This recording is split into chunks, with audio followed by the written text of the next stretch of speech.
नमस्कार दोस्तों, स्वागत है आप सभी का आपके अपने YouTube channel GK by Sunil sir में। दोस्तों, राजस्थान का इतिहास, राजस्थान हिस्ट्री में आज मैं एक इतना महत्वपूर्ण टॉपिक लेकर उपस्थित हुआ हूं जिस टॉपिक से एग्जाम में क्वेश्चन बार बार पूछे जाते हैं। आप पीछे के पेपर उठाकर अगर आप देखें तो उसमें देख सकते हैं इस टॉपिक से हर बार प्रत्येक एग्जाम में क्वेश्चन पूछा जाता है। इसलिए टॉपिक आप सभी के लिए बहुत महत्वपूर्ण है, क्योंकि जल्द ही आपकी एग्जामों की टेट 1 बाई 1 घोषित होने लगी है और उनकी तैयारी को आप जारी रखें। तो आज का आपका टॉपिक है और वह है राजस्थान की प्राचीन सभ्यताओं से संबंधित क्वेश्चन। कौन सी सभ्यताएं? राजस्थान की प्राचीन सभ्यताएं, जैसे कालीबंगा सभ्यता है, आहड़ है, गणेश्वर है, इस तरह की जो प्राचीन सभ्यताएं हैं इनसे क्वेश्चन मैं यहाँ लेकर आप सभी के सामने उपस्थित हुआ हूँ। चलिए दोस्तों, देर ना करते हम शुरू करते हैं आज का हमारा पहला क्वेश्चन। कालीबंगा सभ्यता निम्न में से किस नदी के किनारे फैली थी? कि कालीबंगा सभ्यता है, कुछ नदियों के नाम यहाँ पर हैं जो राजस्थान में प्रवाहित होती है या होती थी। तो यहाँ पर इनमें से कौन सी नदी के किनारे कालीबंगा सभ्यता फैली थी? तो वह कौन सी सभ्यता है, वह कौन सी नदी है? तो दोस्तों वह नदी थी सरस्वती नदी। दोस्तों, कालीबंगा सभ्यता अगर पूछा जाए तो राजस्थान में कौन से ज़िले में स्थित है? हनुमानगढ़ ज़िले में स्थित है। ठीक है दोस्तों, अगर हम बात करें तो कालीबंगा हनुमानगढ़ में सरस्वती द्वैदशी यानी नाम यहाँ पे क्या आ सकता है? द्वैदशी नदी जो है, द्वैदशी नदियों की घाटियों में हड़प्पा कालीन विकसित सभ्यता के अवशेष प्राप्त हुए थे।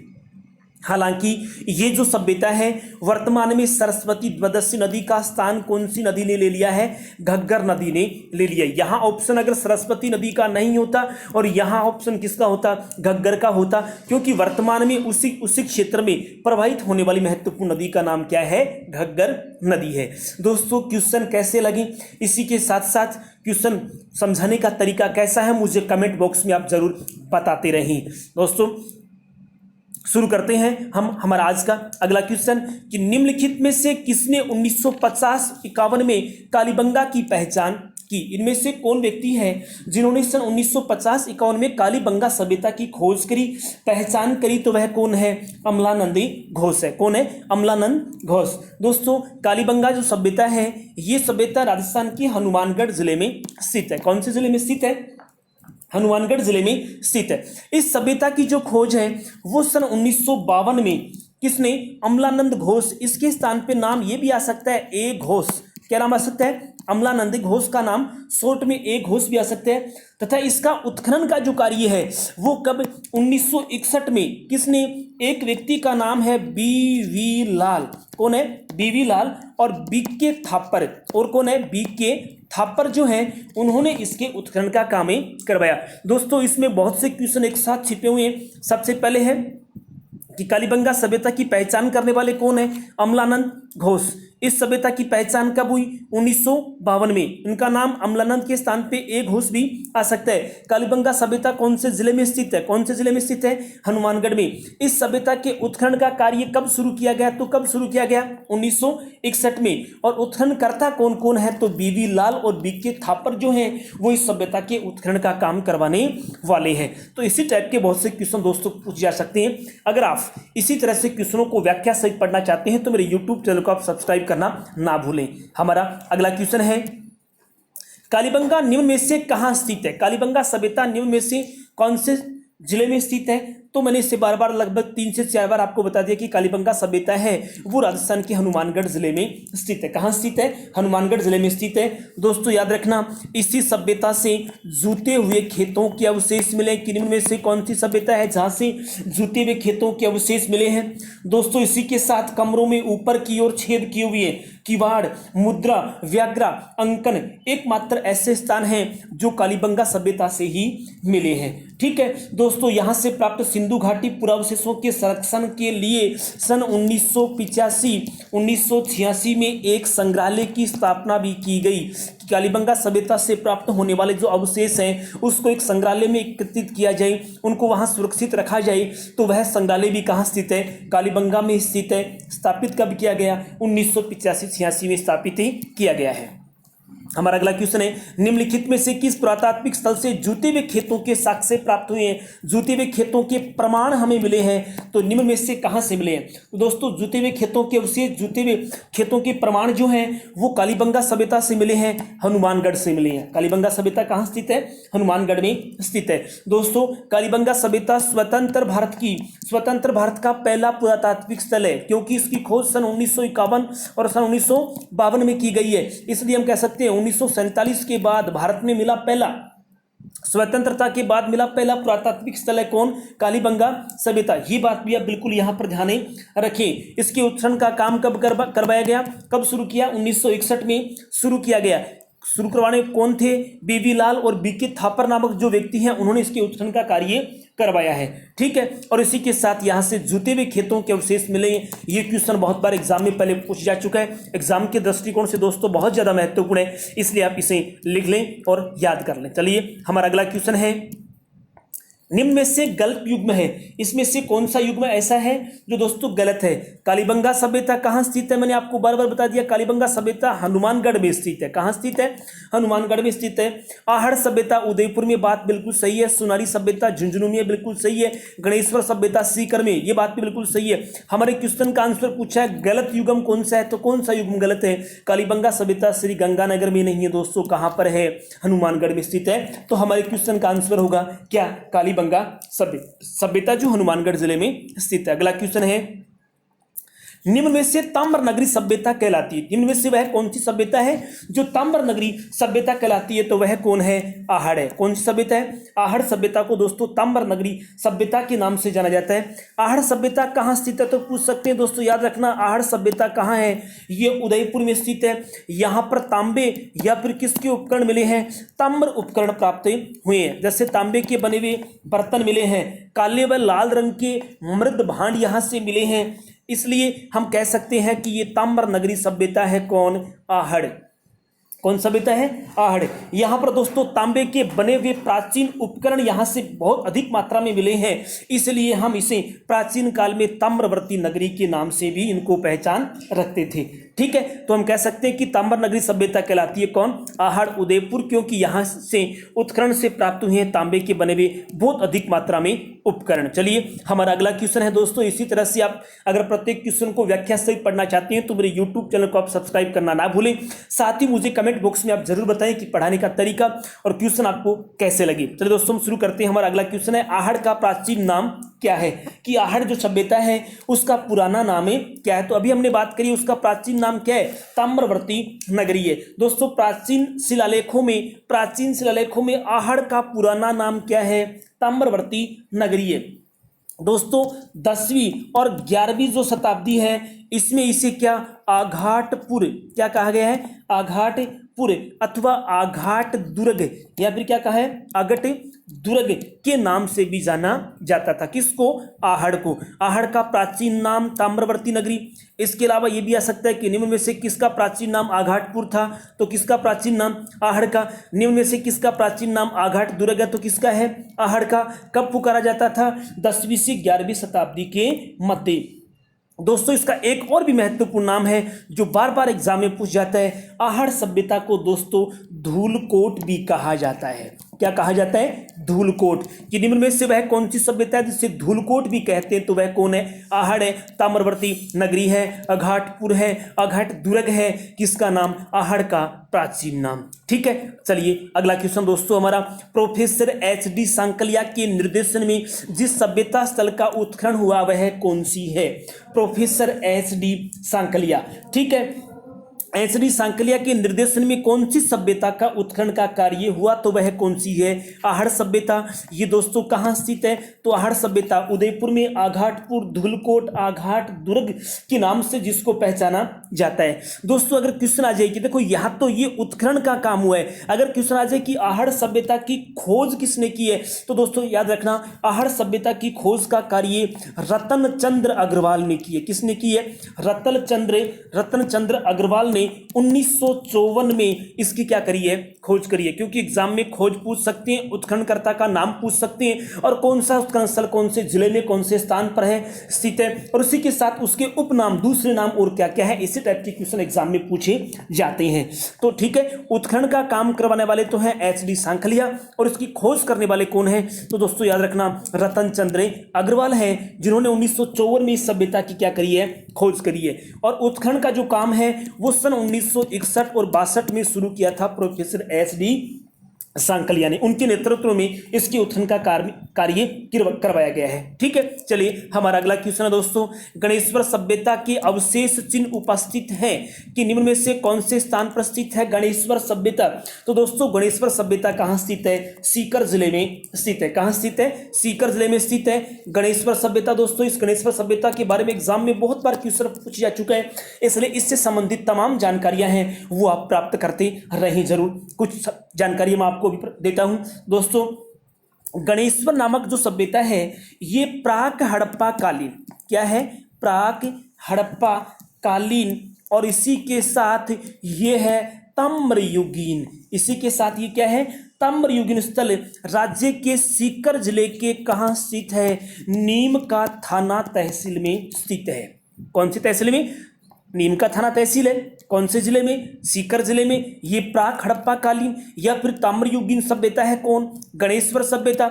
इसी के साथ आ सकता है कि ये सभ्यता जो गणेश्वर सभ्यता है ये कौन सी नदी के तट पर विकसित हुई, तो दोस्तों याद रखना ये कांतली नदी के तट पर विकसित हुई है। आंतरिक प्रवाह की सबसे लंबी नदी जिसको कहते हैं वह कौन सी है, कांतली नदी, जो पूर्णतः राजस्थान में बहती है, और सबसे लंबी जिसको कहते हैं कि पूर्णतः राजस्थान में बहने वाली आंतरिक अपवा तंत्र की सबसे लंबी नदी तो कौन सी है, कांतली। और इसी नदी के किनारे एक सभ्यता विकसित हुई जिसका नाम क्या है, गणेश्वर सभ्यता। दोस्तों इसके उत्खनन का काम भी किसने करवाया है, आर.सी. अग्रवाल ने। आर.सी. अग्रवाल का मतलब है रतन चंद्र अग्रवाल। रतन चंद्र अग्रवाल ने ही इसके उत्खनन का कार्य करवाया। कब करवाया, तो आ सकता है गणेश्वर सभ्यता के उत्खनन का कार्य दोस्तों सन 1977 में करवाया था। ठीक है, और दोस्तों ये जो सभ्यता है गणेश्वर सभ्यता, इस सभ्यता को ताम्रयुगीन सभ्यताओं की जननी कहा जाता है। ये क्वेश्चन एग्जाम में बहुत बार पूछा जा चुका है कि निम्न में से कौन सी सभ्यता को ताम्रयुगीन सभ्यता की जननी कहा जाता है, तो वह कौन है, गणेश्वर सभ्यता है। दोस्तों इसी तरह से अगर आप क्वेश्चनों को व्याख्या से पढ़ना चाहते हैं तो मेरे यूट्यूब चैनल को आप सब्सक्राइब करना ना भूलें। तो दोस्तों अगला क्वेश्चन है, आहड़ सभ्यता स्थित है, तो आहड़ सभ्यता कहाँ स्थित है, कौन सी नदी के किनारे स्थित है। क्योंकि कुछ नदियों के नाम यहां आपके सामने दिए गए हैं कि कौन सी नदी के किनारे स्थित है आहड़ सभ्यता, तो कौन सी है, बनास नदी के तट पर स्थित है आहड़ सभ्यता। दोस्तों लगभग उदयपुर से 3 किलोमीटर दूर बहती एक बनास नदी उसी के पास में स्थित है, उसी के नीचे वाले भाग में स्थित है धूलकोट नामक स्थान स्थित है। उसके नीचे आहड़ एक पुराना कस्बा दबा हुआ है, और जहां से क्या प्राप्त हुआ है, ताम्रयुगीन अवशेष प्राप्त हुए हैं। क्या प्राप्त हुए हैं, ताम्रयुगीन अवशेष प्राप्त हमें वहां से हुई है, इसलिए हम इसको ताम्र नगरी के नाम से भी पहचानते हैं। चलिए अगला क्वेश्चन है, हालांकि मैंने आहड़ सभ्यता के बारे में बहुत कुछ जानकारी आपको पहले दे दी है, इसलिए समय खराब ना करते हुए अगले क्वेश्चन की बात करते हैं। बैराठ में किस सभ्यता के अवशेष प्राप्त हुए हैं, बैराठ नामक स्थान है, वहां से कौन से सभ्यता के अवशेष हमें प्राप्त हुई है, तो वह कौन सी है, मौर्य कालीन सभ्यता के अवशेष प्राप्त हुए हैं। दोस्तों सिंधु घाटी सभ्यता के प्रागैतिहासिक काल के समकालीन इसी स्थल से मौर्य कालीन के सभ्यता के अवशेष यहाँ से प्राप्त हुए हम कह सकते हैं, क्योंकि बैराठ सभ्यता से अशोक के शिलालेख भी प्राप्त हुए हैं। सम्राट मौर्य सम्राट जो अशोक है उसके शिलालेख प्राप्त हुए कहाँ से, बैराठ नामक सभ्यता से। ठीक है दोस्तों, इसके उत्खनन में लगभग कितनी मुद्राएं प्राप्त हुई है, 36 मुद्राएं प्राप्त हुई है, जिनमें से कितनी है, 8 जो मुद्राएं हैं वो कैसी है, चांदी की पंचमारक मुद्राएं हैं। कैसी है, चांदी की 8 पंचमारक मुद्राएं हैं, और 28 इंडो मुद्राएं हैं। कैसी है, 28 इंडो मुद्राएं हैं। इंडो मुद्राओं का मतलब है कि 28 में से 16 जो मुद्राएं हैं वो राजा मिनांडर की है। किसकी है? राजा मिनांडर की मुद्राएं हैं 16, कुल मिली है 36, 8 है चांदी की पंचमारक। बाकी जो शेष 28 रह गई हैं वो इंडो प्रकार की मुद्राएं प्राप्त हुई हैं बैराठी सभ्यता से। मौर्य कालीन सभ्यता है, सम्राट अशोक का शिलालेख भी हमें बैराठ सभ्यता से ही प्राप्त होता है। दोस्तों ये क्वेश्चन आपको कैसे लगे मुझे आप जरूर कमेंट बॉक्स में बताते रहें। अगला क्वेश्चन हमारा है, बैराठ प्राचीन काल में किसकी राजधानी थी? इनमें से कौन सा स्थान है जिसकी बैराठ जो है वो पुराने समय में राजधानी थी? तो किसकी? मत्स्य राज्य की। किसकी है? मत्स्य राज्य की राजधानी रही है। दोस्तों प्राचीन मत्स्य जो जनपद है उसकी राजधानी थी विराटनगर। क्या थी? विराटनगर। और विराटनगर का वर्तमान जो नाम है वो क्या है? बैराठ। क्या है? बैराठ। बैराठ में बीजक की पहाड़ी आपने नाम सुना होगा, बीजक की पहाड़ी। बीजक की पहाड़ी, भीम जी की डूंगरी, महादेव जी की डूंगरी आदि स्थानों पर उत्खनन का कार्य प्रथम बार करवाया किसने? दयाराम साहनी के द्वारा। किसके द्वारा किया गया? दयाराम साहनी के द्वारा। एग्जाम में के साथ कब करवाया गया? तो सन 1936 और 37 में। और स्वतंत्रता के बाद 1962-63 में पुरातत्ववेत्ता जो है नील रतन बनर्जी और कैलाश नाथ जो दीक्षित है उसके द्वारा बैराठ सभ्यता के उत्खनन का कार्य करवाया गया है। तो दोस्तों यहां मैंने एक ही साथ आपको बहुत से क्वेश्चन समझाने का प्रयास किया है। एक बार दोबारा रिपीट करते हैं। बैराठ प्राचीन काल में किसकी राजधानी थी? मत्स्य राज्य की थी। दोस्तों मत्स्य राज्य, मत्स्य जनपद जो उसकी प्राचीन जो राजधानी है वो क्या है?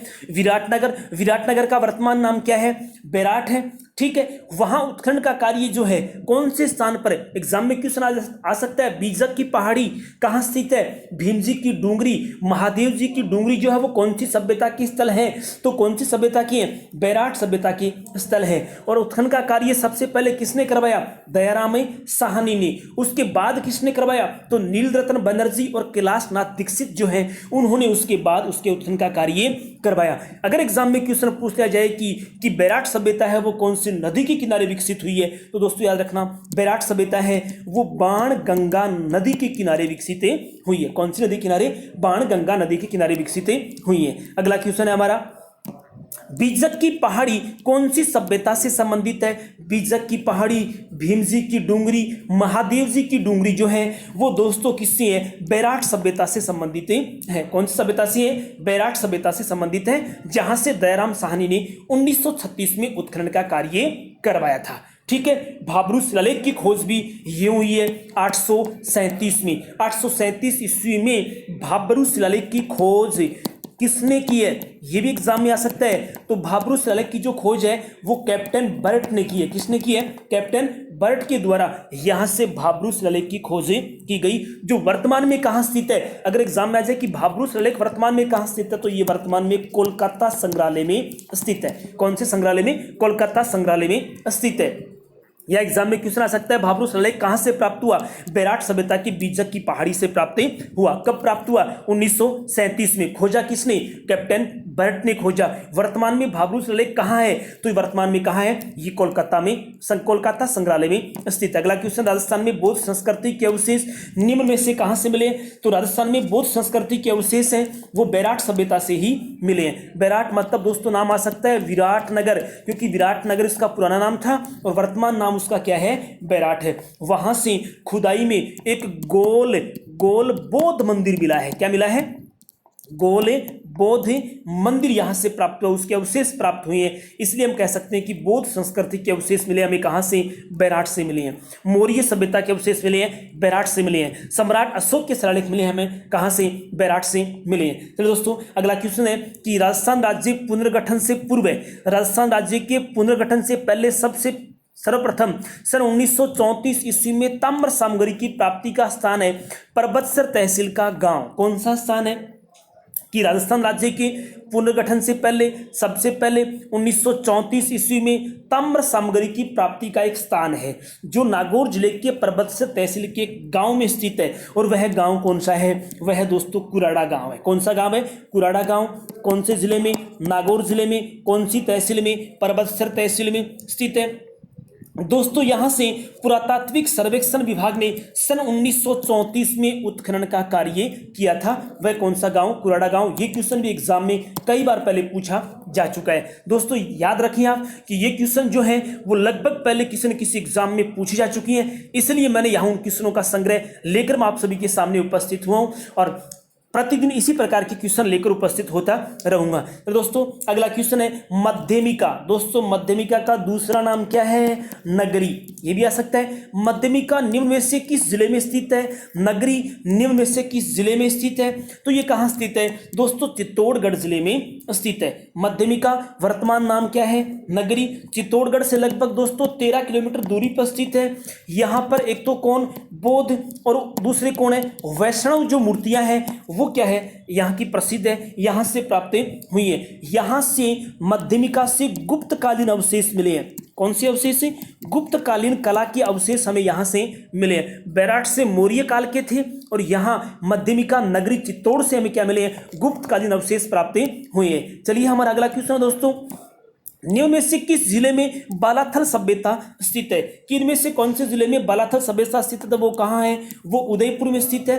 बालाथल नामक एक स्थान है जो उदयपुर जिले में स्थित है। लगभग उदयपुर जिले की कौन सी तहसील है? वल्लभ नगर तहसील है। कौन सी तहसील है? वल्लभ नगर तहसील में स्थित एक गांव है, एक स्थान है बालाथल, जो कहाँ स्थित है? उदयपुर में है। और दोस्तों बालाथल से भी हमें ताम्रयुगीन अवशेष मिले हैं। कौन से अवशेष मिले हैं? ताम्रयुगीन अवशेष यहाँ से इस सभ्यता से हमें प्राप्ति हुई है। अगला क्वेश्चन है राजस्थान के किस जिले में पुरातात्विक बागौर कस्बा स्थित है? कि राजस्थान के कौन से जिले में पुरातात्विक स्थल कौन सा? बागौर जो कस्बा है वो स्थित है। तो बागौर कहाँ स्थित है? भीलवाड़ा में स्थित है। दोस्तों भीलवाड़ा में ये सभ्यता कोठारी नदी के किनारे विकसित हुई है। कौन सी नदी के किनारे? कोठारी नदी के किनारे स्थित है। यहाँ उत्खनन का जो कार्य है वो कब किया गया था? दोस्तों याद रखना 1967 में यहाँ से उत्खनन का कार्य किया गया। और उत्खननकर्ता का नाम अगर आ जाए तो उनका नाम है वीरेंद्रनाथ मिश्र। क्या नाम है? वीरेंद्रनाथ मिश्र ने 1967 में यहाँ उत्खनन का कार्य किया। कहाँ? बागौर। कहाँ स्थित है? भीलवाड़ा में। कौन सी नदी किनारे स्थित है? तो वह कोठारी नदी के किनारे स्थित है। हमारा अगला क्वेश्चन है वह स्थान जिसे प्राचीन भारत का टाटा नगर भी कहा जाता है। ये क्वेश्चन राजस्थान पुलिस पहले ग्राम सेवक जो भर्ती है, बीएसटीसी है, पटवार है, इस तरह की सभी प्रकार के एग्जामों में क्वेश्चन पूछ जा चुका। दोस्तों बहुत महत्वपूर्ण क्वेश्चन है, बार बार पूछते हैं इसे एग्जाम में कि इनमें से किसे प्राचीन भारत का टाटा नगर भी कहते हैं? तो वह कौन है? वह रेड नामक स्थान है। रेड कहाँ स्थित है? रेड टोंक में स्थित है। रेड टोंक एक पुरातात्विक स्थल है जिसे प्राचीन भारत के टाटा नगर के नाम से जाना जाता है। ठीक है। जो टोंक में निवाई जो तहसील है वहां पर स्थित है। दोस्तों टोंक के निवाई के समीप स्थित है। यहां से दोस्तों महत्वपूर्ण एक और बात इसके संबंध में है कि यहां के उत्खनन से एशिया का अब तक का सबसे बड़ा सिक्कों का, सबसे बड़ा क्या है? सिक्के का भंडार जो है वो हमें यहां से मिला है। इसीलिए कहा जाता है कि प्राचीन भारत का टाटा नगर कौन है? रेड नामक स्थान है जो कहां स्थित है?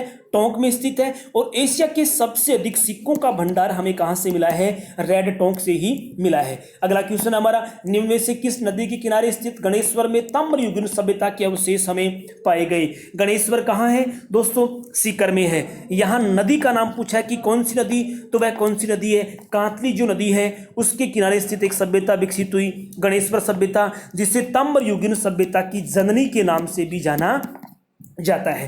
ठीक है। चलिए अगला क्वेश्चन दोस्तों हमारा, निम्न में से किस पुरातात्विक स्थल को पूर्व में मालव नगर भी कहते थे? कि इसमें से कौन सी सभ्यता है, पुरातात्विक स्थल है दोस्तों जिसे पहले क्या कहते थे? मालव नगर के नाम से जानते थे। तो वह कौन है? नगर। और नगर कहाँ स्थित है? टोंक जिले में स्थित है, जिसे पहले क्या कहते थे? मालव नगर के नाम से पहचानते थे। ये दोस्तों नगर जो है ये टोंक के उनियारा कस्बे के पास स्थित है, जिससे प्राचीन नाम क्या था? मालव नगर था। यहाँ बहुत अधिक मात्रा में आहत मुद्राएं प्राप्त हुई हैं। क्या प्राप्त हुई हैं? आहत मुद्राएं। और मालव जनपद के क्या प्राप्त हुए हैं? सिक्के प्राप्त हुए हैं। मालव जनपद के क्या प्राप्त हुए हैं? सिक्के। इसी वजह से इसे प्राचीन समय में मालव नगर के नाम से जानते थे, पहचानते थे। चलिए हमारा अगला क्वेश्चन दोस्तों, महाभारत काल के अवशेष निम्न में से कहां से प्राप्त हुए? इनमें से कौन सा स्थान ऐसा है जहां से महाभारत काल के अवशेष प्राप्त हुए?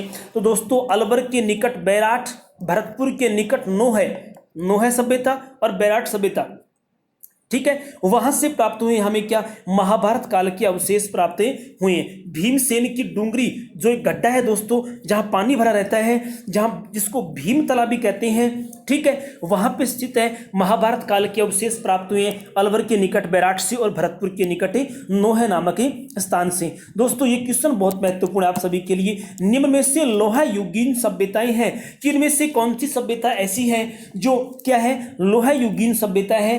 दोस्तों बेणेश्वर डूंगरपुर में कालीबंगा और पुंगल, देखिए बेणेश्वर डूंगरपुर कालीबंगा जो हनुमानगढ़ में है, पुंगल बीकानेर में स्थित है, भीनमाल जालोर में है, प्लाना बीकानेर और मल्लाह कहाँ है, भरतपुर में स्थित है, ठीक है। लेकिन दोस्तों लोहा युगीन सभ्यता की बात करें तो नोह, जोधपुरिया और सुनारी जो है ये तीनों ही क्या है, लोहा युगीन सभ्यताएं हैं। दोस्तों सुनारी नामक स्थान झुंझुनू में स्थित है और यहां से लोहा गलाने की भट्टी मिली है। क्या प्राप्त हुआ है, लोहा गलाने की भट्टी। कि निम्न में से कौन से स्थान से लोहा गलाने की भट्टी प्राप्त हुई है, तो सुनारी झुंझुनू से। जोधपुरिया कहाँ स्थित है, ये जोधपुरिया जयपुर में स्थित है जो एक पुरातात्विक स्थल है, लोहा युगीन सभ्यता है।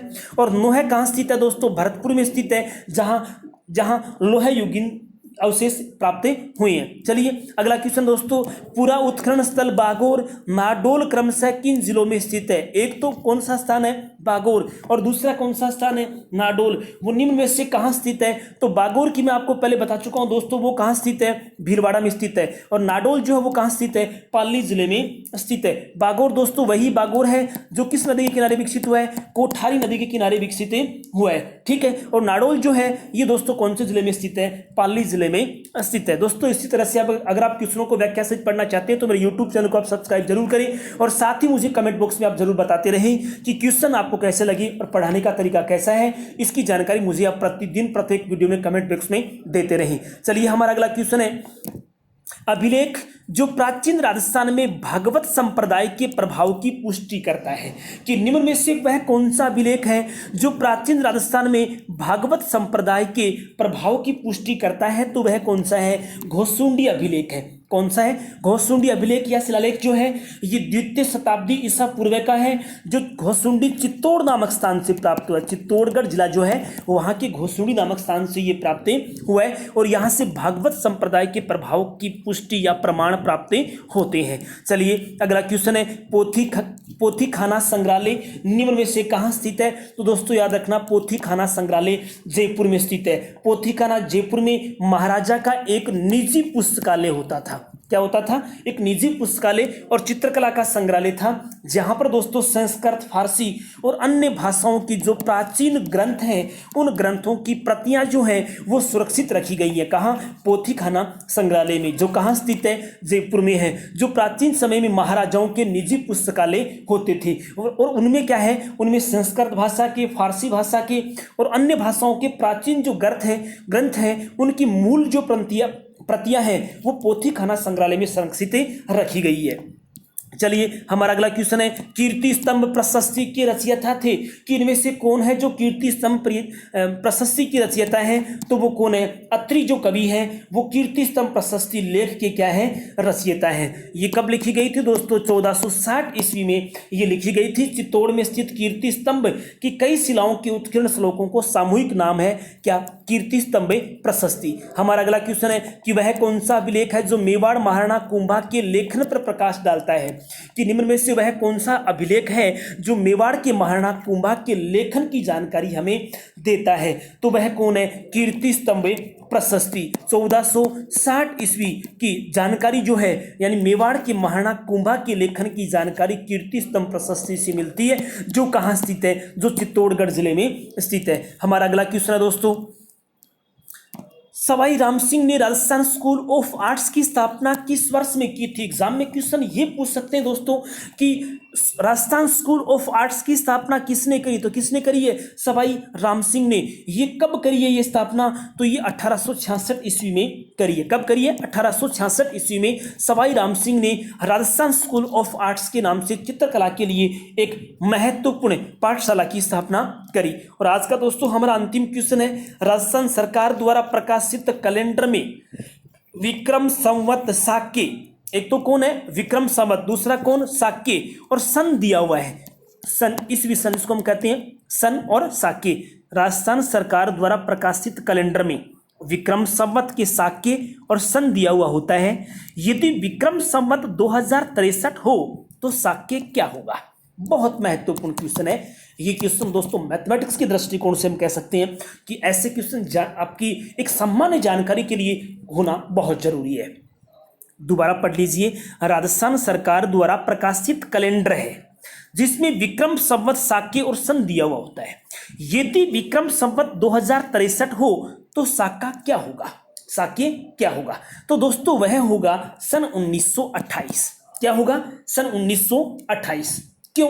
क्योंकि विक्रम संवत, विक्रम संवत से, विक्रम संवत से 78 वर्ष बाद क्या शुरू हुई? ईस्वी सन। क्या शुरू हुई है? ईस्वी संवत का प्रारंभ हुआ। याद रखना, विक्रम संवत से 78 वर्ष बाद ईस्वी संवत प्रारंभ हुआ। और ईस्वी संवत से कितने वर्ष बाद? 57 वर्ष बाद जो है वो शक संवत शुरू हुई। कौन सी संवत? शक संवत शुरू हुई है। अब आप ज्ञात कर सकते हैं। क्यों ज्ञात कर सकते हैं? कैसे ज्ञात कर सकते हैं? देखिए, विक्रम संवत से 78 वर्ष बाद हुआ ना, तो 2063 में से कितना माइनस करेंगे? 78।